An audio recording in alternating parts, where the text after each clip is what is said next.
Sirje. Hallo. Nõiaelu, see on kõige parem, kui hea on olla nõid, kui sa vaid õppinud oled nõiaelu. Tere tulemast, Antonina Kersna, vana nõid, isiklikult kohal täna. Ja meil läks juba enne, kui kaamera käima hakkas nii põnevaks, sellepärast, et sa hakkasid rääkima oma ikkagi minevikust, katkisest elust. Meil on palju videosid ju. Antonina on meil varemgi külas käinud ja kuidas sa siis mustast august välja tulid ja leidsid endale sellise, kas me ütleme siis keharavitseja või hingeravitseja või kumb see Marianne on, kes sind nagu kokku paneb? Ta on hingeravitseja, keharavitseja, sõbranna ja kõik asjad. Ja massöör. Kokku, et meie suhted on ikkagi väga läbinud põimunud. See nüüd see jaanuarikuus saab 13 aastat, kui ma olen tema juures käinud. Ja käid kogu aeg, iga kuu või kui tihti sa käid ta juures? Ma käin iga 3 nädala tagant, aga suvisel ajal on nad Varskas. 1 aasta ma isegi pidin Varskasse järgi minema, sest minu see koroona rassis viid nii hullult, et ma pidin talle ka suvisel ajal Varskasse järgi minema, et suvisel ajal ma muidu Marianne juurde ei käi. Kohe tundub põnev, et ta nagu korraga sind terveks ei tee, aga ta peab kogu aeg nagu põhimõtteliselt olema sinu kõrval. Ehk et sul seisund oleks siis stabiilne. Jah, aga ongi niiviisi. Ja ta alguses 3 aastat ta mind lausa kartis, kui ma helistasin. Mul oli nii palju probleeme. Küll mina kukkusin ja küll mina lõhkusin ja küll mina jäin endaga pahuks sisse ja et ta lausa kartis minu helistamisi. Aga siis, kui mina käisin siis Venemaal Arasesse Svamitasi juures kursustel. Oot, selgelt nägi, et ta tuleproovis ka siis on ju Venemaa omas. Ja, ma käisin. Kus sa said, me ei jäta seda kordamata 6. koha? Svamitasi sai esimese koha, kui mina tulin, siin Eestis tulin finaali. Aga kui ma 20. aasta läksin selgeltnägijate tuleproovis, siis sealt ma sain 6. koha. Just, seda tahtsingi öelda. Lihtsalt, et inimesed teaks, kellega meil siin tegu on. Inimene on käinud Venemaa selgeltnägijate tuleproovis, see ei ole nii köki-möki asi. Aga 17. aastal ma käisin tema juures kursustel. Kuule, aga mina tahan siia vahele ikkagi küsida, kui sa oled selline ise nõid ja ravitse ja selline selgeltnägija, kõiki asju oskad, kas sa ise ennast ei saa aidata? No selja tagant ei saa kuidagi moodi aidata. Aha, selge. Aga kuidas sa usaldad? Ma mõtlen, et kuidas sa leiad sellise massööri, keda sa usaldad nagu nii palju, ja kas massöör võib ka midagi halvasti teha, ma mõtlen, et kuidas... Imeb sust juu. Ja et imeb sinust välja. On ka selliseid. Ma olen ühe inimese juures tulnud, ma olen 3 päeva käpakile olnud. No aga see ongi vaata katse-eksituse meetod, et sa leiad endale, keegi soovitab, kiidab, siis sa lähed proovid ja siis sa ju tunned, paar korda käid, sa tunned ju läbi oma iga ihuraku, kas see inimene sobib sulle või ei sobi. Sa võid mulle soovitada oma massööri praegu või siis oma hingehoidjat, aga võib-olla mina lähen sinna ja mul on täielik no, sest et meil ei ole võib-olla need asjad kuidagi parlanksis. Jah, ma annan telefoninumbri ja siis helistad minu massöörile. Jah, lähen proovin selle Kersna massööri järgi. Jah, aga nime ei ütle, sest muidu... Ei, muidu lähevad teised ka. Ma käin enne ära ja siis räägin. No, aga selgelt nägemisi tal ei ole. Ei. Aga samas võib ju ka Antonina juurde minna. Ja Antonina juurde lähen ka. Seda ma olen aastaid lubanud, kuhugi pole ma jõudnud. Aga ma tahan ühe küsimuse veel esitada, siis me läheme veel põnevamate teemade juurde. Et sa ütlesid, et ta on ka su hingehaavu ravinud, aga sa pead seal rääkima ka siis midagi või? No, me oleme kõik asjad oleme ära rääkinud, et mul ei ole tema saladusi. Et ta ravib nagu hingehaavu ka siis? No, massaažiga ta ravib. Aga massaaži ajal ei pea rääkima? No, võid rääkida, kui tema räägib sinuga sulle vastu ka. Aha, selge. Kuulge, sõbrad, aga nagu sellest kõigest vähe oleks, Antonina, mis sul nüüd hakkas, mis kurat sulle nüüd sisse lõi, et sa lähed ja inimesed asutasid oma partei. ei, mis, ega No siis räägi Antoniina sina. ei puutu asjasse, Hakka räägime. aga Antoniina meil on konservatiivne ja tema tahtis ka saada linnavolikokku, nii et nüüd tema on, EKRE talle ei meeldi ja ta on parteis, mille nimi on Rahvuslased ja konservatiivid. Aga see on mingi uus partei. See on uus partei. See on uus partei. Eesti rahvuslased ja konservatiivid ehk siis RKE. Ja. Jah, Eesti omad ja siis number 857. Teeme poliitilist reklaami. Poliitilist Tõmmake maha, kui ei taha. Aga mis sa nüüd siis, mis uss siin nüüd ammustas, et sa pead nüüd siis poliitikasse ronima, kallikene? Ja ikka oma liistude juurde. Kallikene, aga ka see Eesti elu ja see asi on ikka väga mäda. Ja see on mulle ikka nii palju haiget teinud, et see on ikka ülemõistuse. Kuule, aga räägi lahti, mis see mäda on? Ja kust haiget oled saanud? Ja kas sa näed seda nagu oma klientide pealt? Ei, ta näeb enda pealt. Ma näen seda oma klientide pealt ka. Sellepärast, et... No, hakkame, tõmbame niimoodi sisse, teeme niimoodi. Rahuneme maha kõik nii. Ja ei kurjuse pealt me ei lähe, on ju. Lähme rahulikult, rahulikkuse pealt. Me peamegi rahulikud olema. Tunnen, kuidas mu süda puperdab juba. See on vist kohvist. Aga rahulikult, kust nüüd siis see kõik see pall veerema hakkas siis? See pall hakkas veerema, ma ei mäleta, kas oli 2018 või 2019, kui meie siis selgelt nägijatega käisime mööda Eestimaad ringi. Ja siis tuli mõtteuit ja ütlen siis vanatoale, et kuule, teeme ka partei. Aga see jäigi mul mõtteuidiks. Ja siis siin, kui mina tagasi tulin, hakati sealt Venemaalt, et ühine ikka EKRE-ga ja ühine EKRE-ga. Ei saa, ei või ja ei saa. Ütle paar põhjust ka, miks ei. Sellepärast, et Mart Helme esiteks, ta ei olnud sugugi viisakas suuga, kui tema oli ise Riigikogus. Parts, kõik peab olema nii, nagu tema ütleb. Demokraatiat ei olnud. Kui taheti seal EKRE-s natukene vahetada seal juhtkonda, siis tuli autokraatia mängu. Ja siis lammutati siis ära need, kes olid aktiivsemad ja julgesid EKRE-le vastu hakata. Minge nüüd EKRE-st minema, löödi välja. Aga tuli see sellest, et mina lõpetasin Pärnus oma kabineti pidamise ja mina siis hakkasin tööle Tervistavas stuudios. Ja Helle siis mulle, Helle Kullerkup on selle Tervistava stuudio omanik, tema kandideerib Pärnus. Praegu, aga ta on kogu aeg seal Pärnus tegelenud. Ja siis oli sedasi, et ütleb, et kuuled, et Martin tahab mind maha võtta. Ta oli meil siis EKRE-s. Siis mina näen, vaatan siis oma kuidas ma siis kaugustesse vaatan ja kust ma siis saan küsimustele vastused. Et Hellekene, et sind seekord maha ei võeta.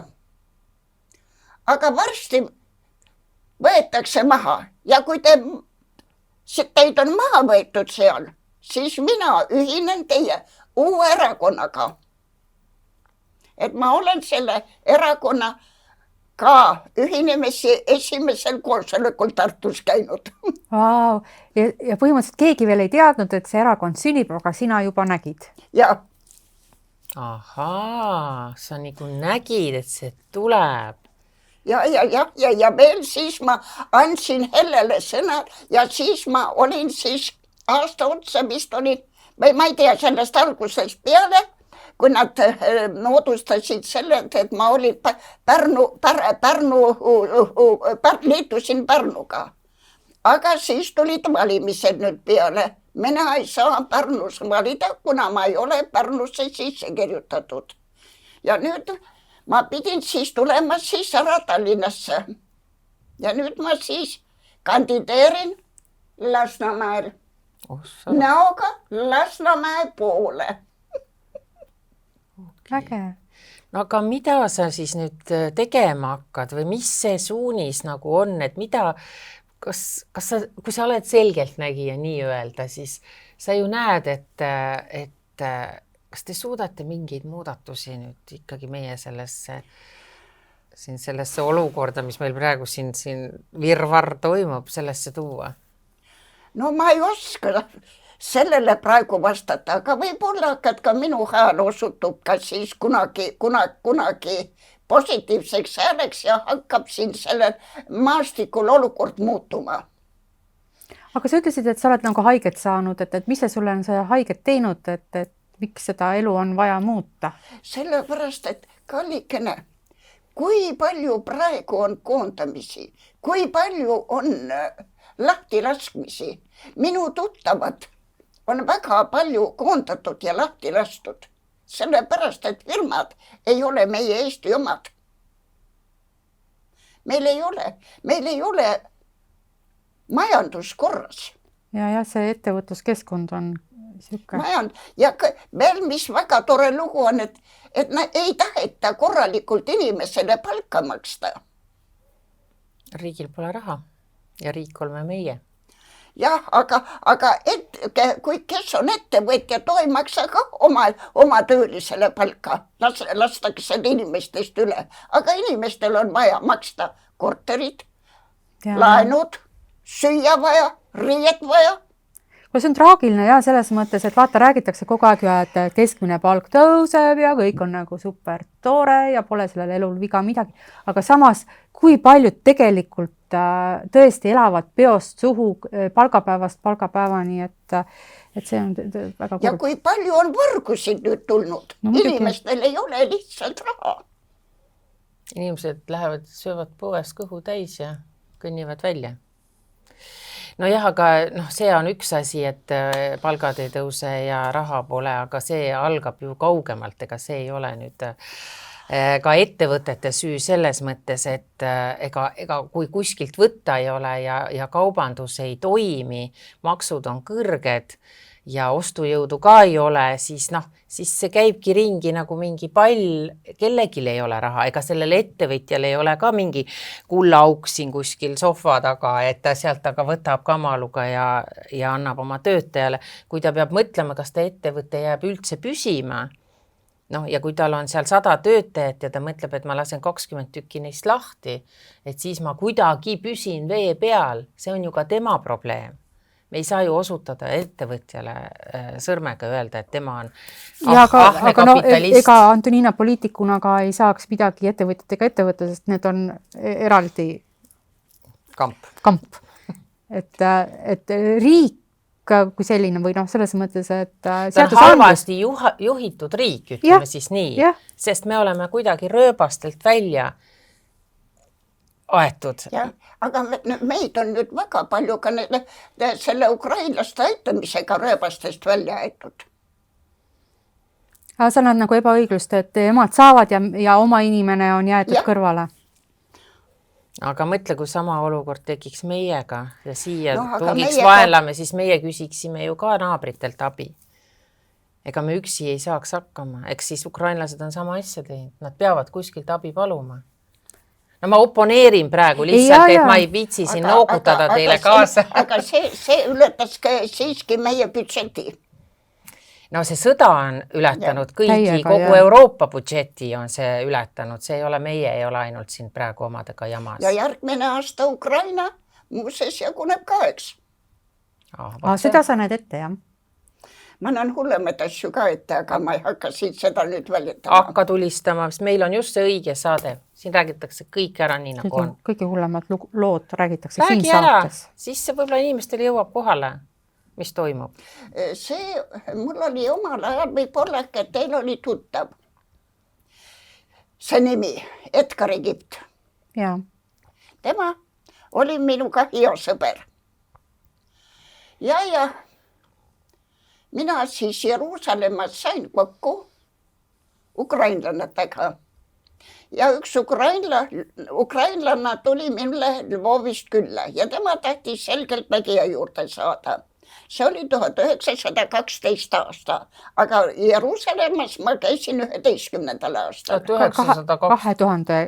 2011. aastal. Okei. 2012 aasta oli ta siin. Nii. Ja siis ma viisin Lesja Edgari juurde. Mina jäin siis õue istuma sellepärast, mida mina sinna lähen, ma olen seal 5 ratasvankri all, et Lesjal on oma jutud ja Edgaril on siis talle omad jutud ja tuleb siis 1,5 tunni pärast Lesja sealt välja peaaegu nuttes. Ja mina siis küsima, et mis siis nüüd lahti on. Ja hakkaski Lesja nutma. Ütles niiviisi, et Edgar näeb Ukraina pinnal sõda ja tanke. 14. aastal võeti ära Krimm, Lugansk, Sevastopol. 22. aastal läks sõda lahti.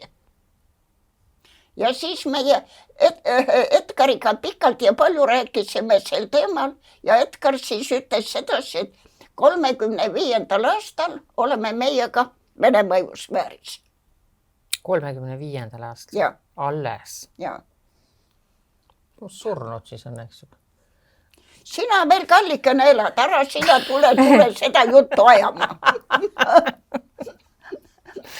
Okei, et sa usud sellesse, et see oli see ettenägemine ja see lähebki täpselt niimoodi? Annaks jumal, et see asi, mis ma viimati ütlesin, ei läheks iialgi täide.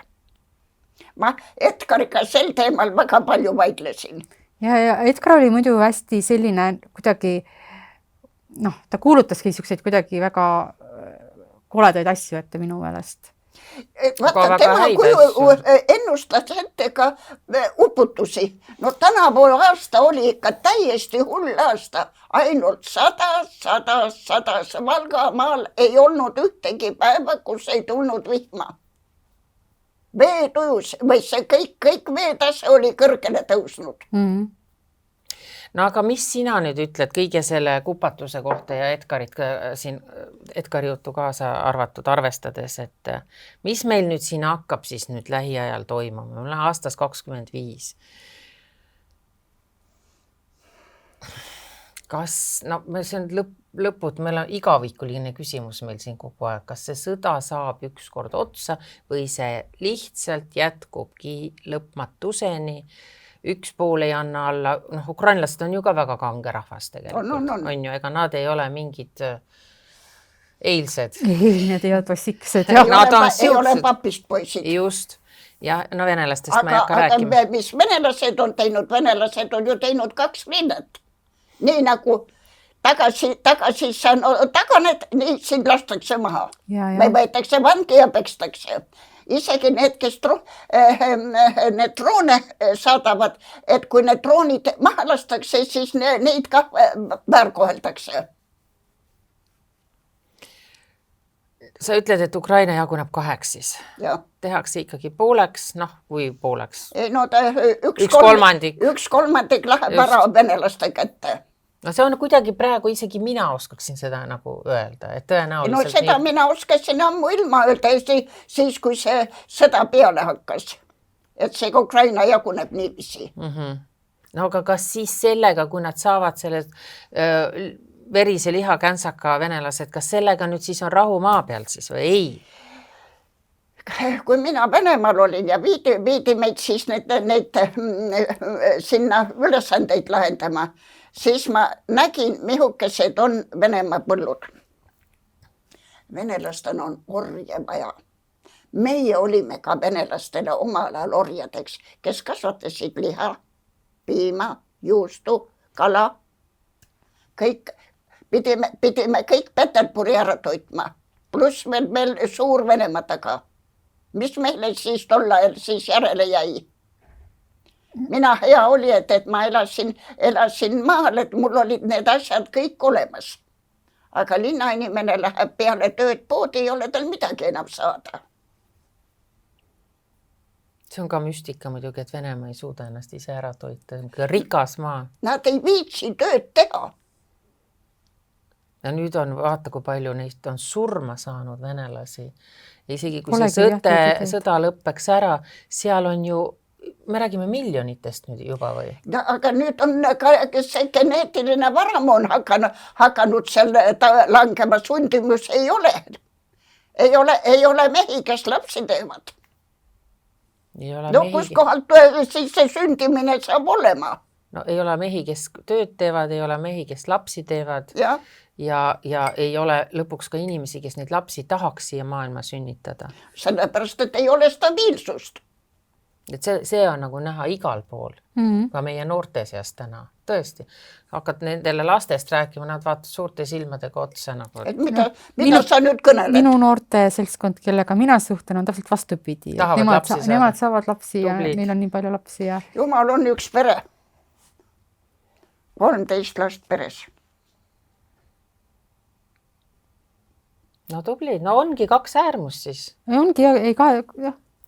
Kahes leeris on siis. Aga jah, eks see lastesaajate leer on väiksem tõesti. No aga Antoniinakene, kui sa näed nüüd, et kõik see jamps on meil nüüd, kõik siin on nagu ta on, no kas vaata, üks viis on ettenägemine, nähakse ette ja siis nüüd ma näen, et seda kuni 35. aastani on kõik mustades värvides toonitud. Ma olen ka täna mustas millegi pärast. Mina panin küll natukene heledamad riited. Aga ma mõtlen lihtsalt, et kui nii on ette määratud ja kui selgeltnägijad ja teadja inimesed näevad ka kõike seda ette, siis võibki käed laiali ajada ja öelda, aga midagi pole teha. Kas sellist ettemääratust saab ka muuta? Saab, kui need valitsejad tuleksid mõistuse juurde. No kui oleks, aga see ei, aga ei tule. Putin küll mõistuse juurde ei tule. Temal on see suur võimuiha. Kas ta ära ei sure ükskord? Keegi mingi poliitik ütles... Ta on ju 73 aastane. Ta elab 97-ni välja. Saraks. Ja kõik selle aja istub selle pukis või? Ei, ta kogu aeg seal ikka punkris ka ei istu, aga tal on seal need selgeltnägijad, ravitsejad, kõik need võimlemised, hirvevered. Millega ta kõigega tegeleb. Millega ta tegeleb? Mina ei teagi, rääkige mulle ka. Tema lennundusega tegeleb, ujumisega, hokiga, kõigega tegeles. Mina olen kuulnud, et ta on, mille veres ta seal supleb? Kas ei oli hirveveri või midagi taolist? Ühesõnaga, jaa. Hirveveres supleb? Jah. Nagu mina käin piimavannis? Ja. Midagi taolist. Ma olen sellest kunagi kirjutanud, aga ma ei mäleta. No. Nii, ja kindlasti tarbib igasuguseid imeaineid, on ju. Magab hapniku kapslis, nagu Michael Jackson. Ja siis on tal kõik need...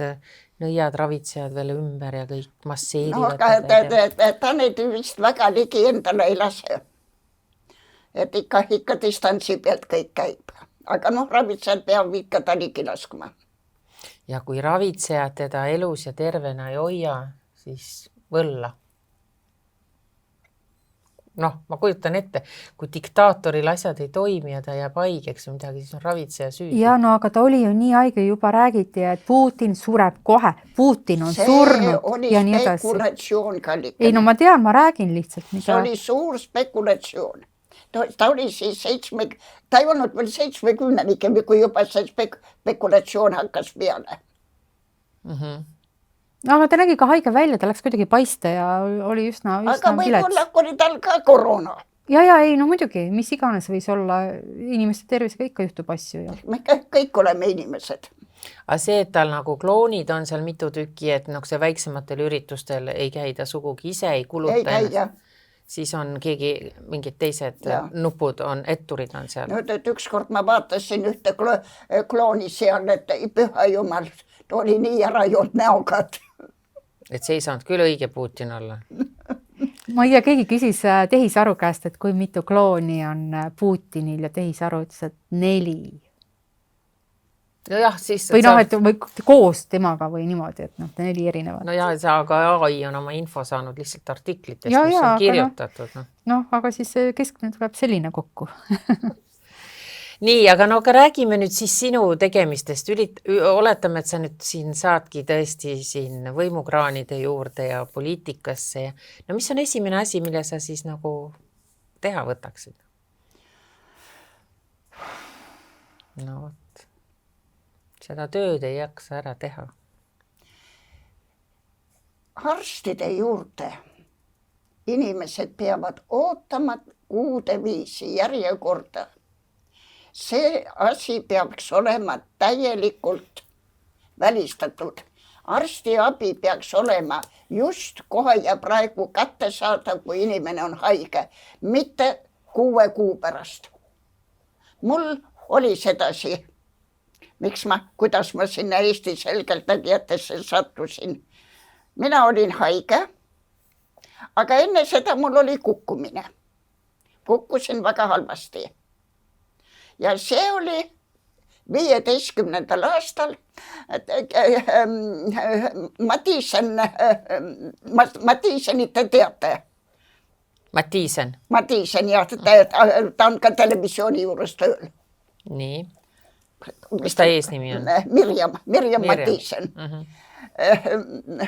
Ma tantsupartnerit just paar päeva enne seda olin ära matnud ja siis helistab, häält ei ole. Ma olen haige, ma pean Saaremaale minema ja mul on vaja seal toimetada. Ma sain, hea küll, tule siis, ma tõstan su jalule. Mina tõstsin ta jalule, ise olin järgmine päev pikali maas. Sest sa võtsid tema haiguse üle. Ja siis oli sedasi, et 4 päeva seal maksusin elu ja surma vahel. Ja siis mõtlen, et no nüüd, kui mina nüüd lähen arsti juurde, mina räägin omad vanad haigused ka ära. See oli jaanuarikuus. Ma ei mäleta, kas oli nüüd 20. jaanuar oli see. Gastroloogi juurde ootasin aega maikuuni. Lõpuks ma maikuus sain siis ka selle gastroloogi juurde. Mitu kuud ma siis ootasin. Veebruar, märts, aprill, mai. 4 kuud. Ja siis arst võttis vastu, siis saatis ta mind haiglasse. Haiglas järgmine päev tulen tagasi. On voodinaaber vahetunud ja siis läks meil jutt selgeltnägemise peale. Ja voodinaaber ütleb, et aga Tele3 on üks selgeltnägijad. See oli 4. juuni.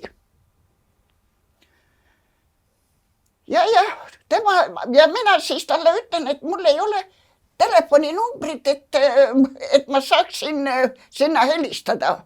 Tema annab mulle naises on siis kirjas, et 15. maiks peab olema ära registreeritud. Mina siis mõtlen ja märgin, no mida mina siis nüüd enam helistan, et minu rong läks ära. Aga ta ootas nii pingsalt, et mida ma siis ette võtan. No ja siis ma valisin siis selle numbri, helistasin. Ja automaatvastaja võtab vastu. Mina siis ütlen automaatvastajasse, et endast ma ei oska midagi kõnelda, ma olen see ja see, minu telefoninumber on see ja see, kui soovite, võtate ühendust. Läks 3 või 4 päeva mööda, telefon heliseb, mina võtan siis telefoni, selgeltnägijad. Mina kukun röökima, et mis mul teiega pistmist on. Mul oli meelest läinudki. Et sa selgeltnägija oled. Nii. No ja siis tehti siis minuga intervjuu, siis pidin castingule minema, siis Aivo helistab siis öösel produtsent kell 12. Teid võeti selgeltnägijate tuleproovi. Sellepärast ma ütlesin juba 3. sekundil ära, et see peab siin olema, aga ma läksin veel neid kaste edasi kontrollima vaatama. Aga sa kasti ülesande lahendasid nagu ära? Ja. ja siis, okei, selge. ja Panid täppi mingit Ja. asjadega. Aga nad katsetasid kohe seal vestlusvoorus juba, et kas sa näed midagi? ma isegi ei mäleta. Okei, selge. See oli nii ammu. Aga mis sind tagant torkis, et sa üldse sinna tahtsid minna? Mis sul nagu hakkas? Mis asi see oli? No aga sinna ma sattusin täiesti juhuslikult. Juhuslikult, vaat seda ma mõtlengi. Haiglavoodist otse. Et haiglavoodist oli Eesti selgeltnägijate tuleproovi. aga tervis oli pärast seda nagu imeväärsaid, et said terveks või?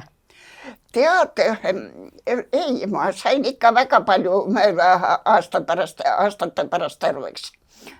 Asi on selles, et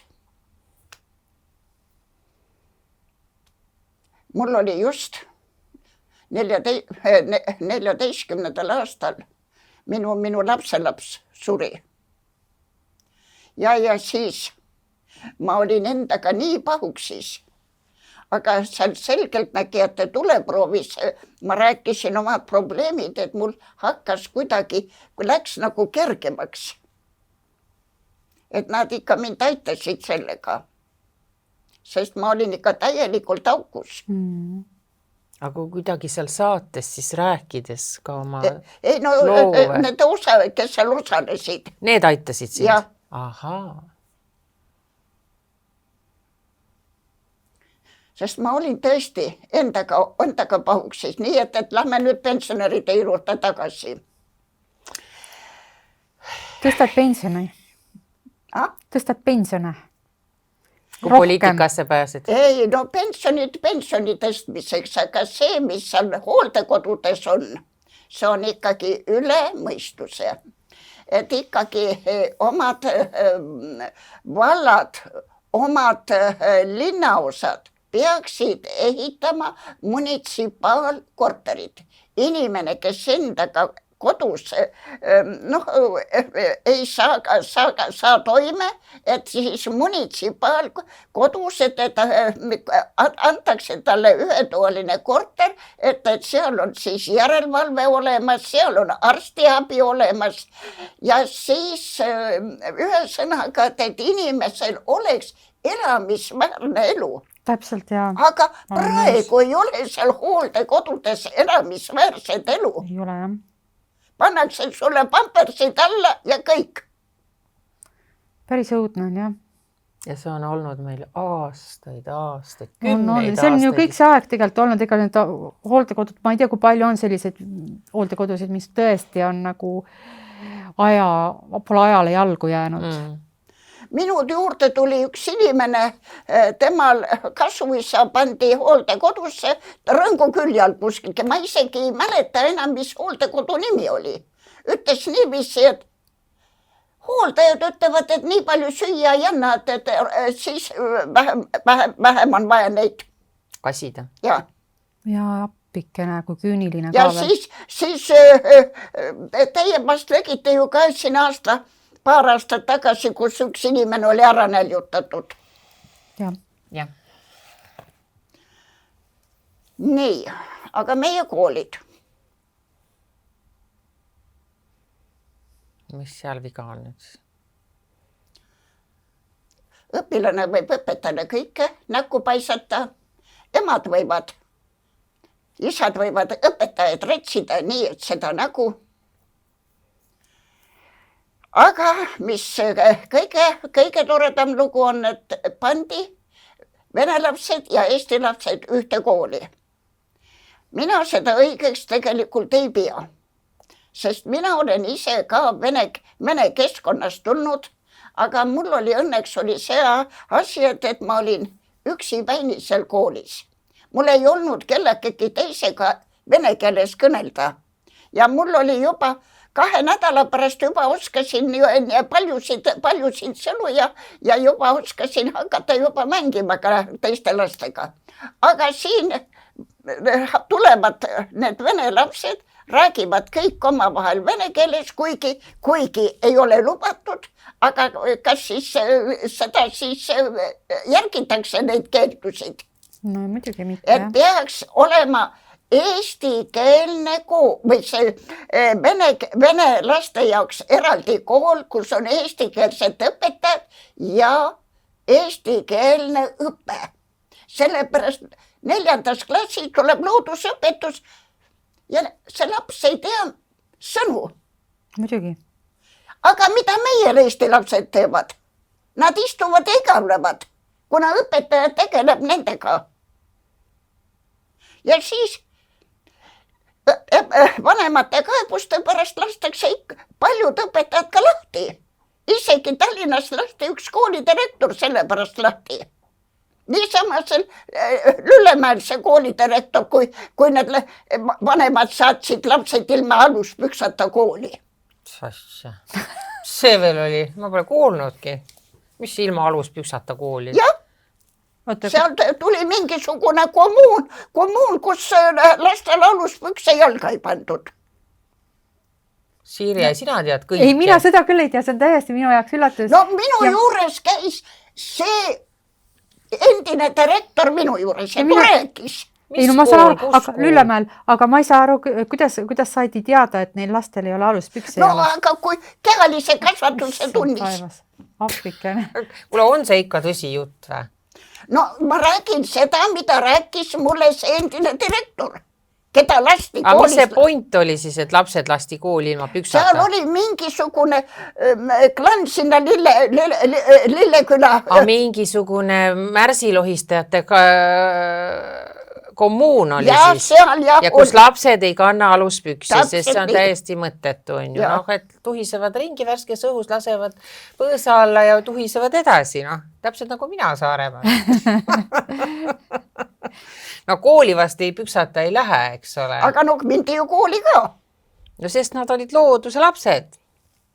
Talvel on vähe külma. No teate, selliste probleemidega tulevad inimesed, et tead, praegu küll kukub pikali. Aga see on tõesti, jah, tõesti. Selle peale nagu ei tule kuidagi. 2 aastat tagasi oli sedasi, mina võtan Tartus inimesi vastu, üks inimene helistab ja mina teen siis massaaži ja tema kiidab, aga mina tahan eutanaasiat. Ma jäin nii lolli näoga, et ma mõtlesin, et ma valesti kuulsin. Mis asja? Ma tahan eutanaasiat. Tead, kuidas ta mind 2 nädalat telefonitsi rätsis? Ta tahtis, et sina kunniksid selle kuidagi. Api, ma mäletan, sa rääkisid mulle sellest. Ja siis oli nii sedasi, et ma kaebasin siis Evaldile, et ma enam ei suuda seda taluda. Evald siis helistas politseisse ja mina siis helistasin kuu uurijale, et peale kuu uurijad enam minuga ühendust ei võetud. Sina oled ka igasuguste asjade sisse sattunud. Kuule, me ei tea Sirje pooli asju, mis siin Eestis toimub. Me elame siin omas ilusas roosas mullis, aga mis see päris elu on? Muidugi ei teagi, noh. No näiteks nüüd Viini vallas. Inimene tegi oma maja korda ja ei ehitanud ei korstend, ei küttekollet. No. Et elektri peal kõike teeb. Nii. Aga inimene jäi halvatuks. Ja siis ole lahke. Elektri peal kõik maja kütte. Ja jäi ta siis võlgu elektrile. Elekter siis andis inkassosse. Nüüd maksab iga kuu inkassole. Ja nüüd on külmas inimene. Inimene on käinud selles vallas abi küsimas. On ära öeldud. Oktoobrikuu on käes ja inimene külmetab kodus. Appi, kui kohutav. See on Viini vallas. Ühesõnaga, siin on nüüd see, et Antoniina teab neid päris lugusid. Ja päris lood, just täpselt. Ja nüüd ma nagu saan aru, et sa tahad võidelda natukene nagu Robin Hood nende vaeste ja kurnatute ja vaevatute eest. Võiks öelda. Aga ma tahan ka, et meie lapsed saaksid korraliku koolihariduse, mitte meie Eesti lapsed ei istuks ja vaataks, kudamoodi seal nende venelastele õpetatakse eesti keelt. See ei ole õige, kallikene. Eesti koolid peavad olema venelaste jaoks ja Eesti õpetajad, nad peavad eraldi õppima eesti keelt.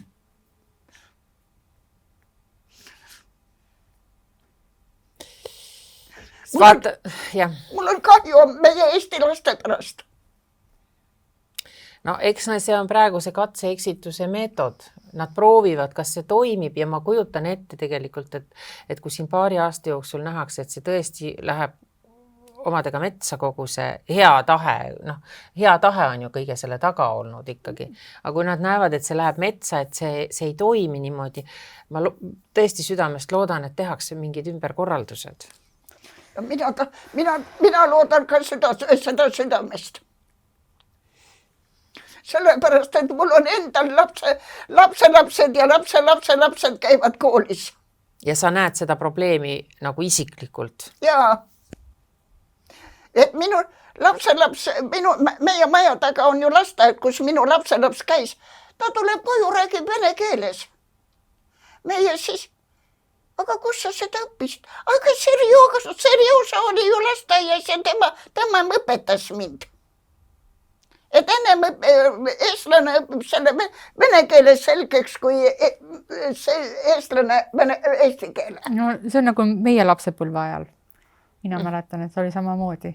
Tegelikult me ju käisime segamini nendes lasteaedades ja kõik, jah, kui sa nüüd niimoodi ütled, aga teate, mis ma olen seda vist varem ka öelnud, et isegi vene ajal vahel mul on selline tunne, ei olnud nii range see asi, vaata, et sa lähed kooli ja sa ei tohi sõnagi, näiteks nad oleks ju võinud vene ajal ka öelda, et sa ei tohi rääkida sõnagi eesti keelt, on ju. Ja seda asja ei olnud ju. Lubati meil õppida eesti keeles. Oleks ju võinud Nõukogude Liidu ajal ka öelda, et kuulge, sest osades liidu vabariikides ikkagi oli, vaata Ukraina läks ka väga venekeelseks minu meelest, Ukraina keelt üha vähem ja vähem räägiti, nii öelda siis ametliku keelena, on ju. Ma imestan, et siin Läti, Leedu, Eesti, need nagu justkui pääsesid, et need said nagu säilitada oma identiteedi. Et ma vahel tõesti mõtlen, võib-olla see on saatanast, mis ma mõtlen, et isegi vene ajal ei olnud nii karm, et meid oleks sunnitud rääkima vene keeles koolis, töökohtadel, poes, ametiasutustes. Me saime rääkida oma keeles. Ei olnud. Ja praegu see tundub julmem, et me nagu paneme nagu selle kohe sama nagu selle malliga ja kõik ainult eesti keeles, vaadake ise, kuidas te hakkama saate. Et sa ei pane ju venelast tõepoolest, et kui on 50-50 või 40-60%, eks ole, on koolis isegi venelasi kas või vähem natuke. Loomulikult nad räägivad omavahel vene keeles. Sa ei saa sellist seadust tegelikult ju kallikene panna, et vaat Eesti koolis vahetunni ajal ei tohi rääkida vene keeles. No see ei lähe nagu kuidagi. Või et sa lähed koju ja sa ei tohi oma vanematega vene keeles rääkida. No, see on absurdi komöödia, sellepärast, et mida rohkem sa neid seadusi ja selliseid konkreetseid nõudeid teed, seda nagu, sa lähed nagu tegelikult vihasemaks ja seda rohkem sa nagu vihkad seda ja võitled selle vastu. Et ainult heaga saab. Mina alati mõtlen, et inimestele tuleks lihtsalt rääkida, et kallid venelased, kes te elate siin meie juures, nemad arvavad, et meie elame nende juures, vabandust, et oleme selle maa anastanud siin mõneks ajaks. Et kallikesed, et kui te tahate siin Eestis elada, et palun, et üritame sõbralikult läbi saada ja palun õppige eesti keel ära, et see on teile endale ka kasulik ju. Ja meie oleme, ja mina viskaks veel sellise vorsti ka, ja meie oleme nõus ka natukene vene keelt õppima. Et see on tore tegelikult, kui sa oskad oled paljukeelne, on ju. Kui mulle meeldib inglise keel, kui mulle meeldib soome keel, mõni räägib saksa keeles, miks ma ei võiks õppida vabatahtlikult vene keelt, kui ma tahan. Aga kuidagi praegu ta on nagu ära bänd, et see on nagu, see oleks nagu paha, see oleks nagu vaenlane. See on nii vale, sest Eesti, või kui me elasime vene ikke all, me ju ka nii kui midagi kästi teha, ega me ei teinud. Ei teinud, vastupidi, jaa. Ja sellepärast see tuli lõõmas meil all kogu aeg. Jaa, tuli lõõmas kogu aeg ja kuidas kaelarätt läks kohe krints ja taskus. See tuli lõõmas ja praegu, kui venelaste vastu ollakse ka niimoodi, et sa pead oskama, sa pead tegema, sa pead selle eksami läbi tegema, siis see tuli ju lõõmab nende sees. Nad tegelikult vihkavad meid kogu südamest ja vaat see ajab mind palju rohkem närv. Aga miks ma siis sinna parteisse rolisin? Aga tee siis midagi, Antonina. No, aga me alles alustame. No, valige Antonina. Jah, et ära ole nii tagasihoidlik. 857 on sinu number. 857 jah, on minu number. Ja Lasnamägi. Lasnamäelased, valige minu poolt. No, väga tore. No aga lõpetame siis mingil positiivsel noodil ka, et ma ei oskagi kohe midagi küsida, et kas paremaks ikka läheb natukenegi. No ikka läheb. Ma vastan ise siis. No vasta. Jah, ikka. Ikka läheb paremaks. Muidugi. Meil on tulemas tulihobuse aasta. Mina olen alati ennustanud selliseid asju, et mina ei ole ju suur ennustaja, aga mina vaatan looma pealt ja mõtlen, et jänes on selline arglik ja vilgas ja välgas ja uss on siuke natukene kaval ja natukene selline libe, samas väga tark. Hobune on ka selline töörüga ja mina teen sellised järelduse. Mis see tulihobune siis on? No tegelikult on ju Hiinas nõnda, et soovitatakse lapsi mitte hobuse aastal saada ja eriti mitte tütreid tulihobuse aastal. No, minu tütar on sündinud hobuse aastal. Minu tütar on ka sündinud hobuse aastal. Nii, miks? Põhjenda. Et see pidi olema ikkagi nagu, et ühesõnaga need on nagu niikesed vabaduse peal väljas, neil juuksed lehvivad tuules, kui nad kappavad. Loomulikult see on ilus ja see on tore ja nii peabki. Aga Hiina kultuuriga see lihtsalt ei käi kokku. Nii. Et sa lehvid. Jaa. Okei. Ja nad on niisugused isepäised ja tormakad ja... Aga mida tulihobuse aasta meile võiks tuua? Mis sa arvad? Kas see läheb veel marulisemaks kõik siis või rahunemise märke ei ole? Talv tuleb karm. See talv tuleb karm? Jah. Kas sa mõtled nagu üldiselt või ilma poolest? Ma mõtlen ilma poolest ka ja need toiduainete hinnad ka võivad veel tõusta. Sellepärast, et meil oli ikkagi väga suur ikaldus ja vähemalt minul küll saak ei olnud, ma olen tänavu aasta ainult tühja tööd teinud. Aga talv, nagu sügis lubas, et on hästi pikk ja ilus. Tema võib ilus olla, aga detsembri lõpus ikka lööb ikkagi külma lahti ja on ikkagi poolteist kuud ikka ilusat talve. Hurraa, vähemalt sedagi. Aitäh ja edu sulle, Antonina siis. Ja ma arvan, et me võime järgmine kord, kui kohtume, siis meil on nii mõndagi rääkida. Okei. Aitäh teile ka armsad vaatajad ja meie kohtume peagi. Ära lahku, sa oled juhtmega tooli küljes kinni. No jah, mul ju alati kiire.